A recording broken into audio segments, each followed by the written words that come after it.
20多年前咯，因为呢，伊在因缘际会之下呢，图案妹去参加个客家语嘅朗读比赛，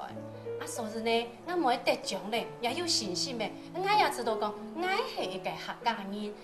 结果系客家人，用冇讲客家话咯，用冇教字母讲客家话咯，所以我就开始咧念起我嘅客家话来讲，也教我嘅学生嘅，教我嘅妹嘅，咧讲客家话，就我做了当欢喜。我咪鼓励讲生意呢，最要同佢嘅阿爸阿妹讲客家话。你客家人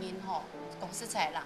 学厝建地位啦，教佢家嘅字母，咧讲客家话。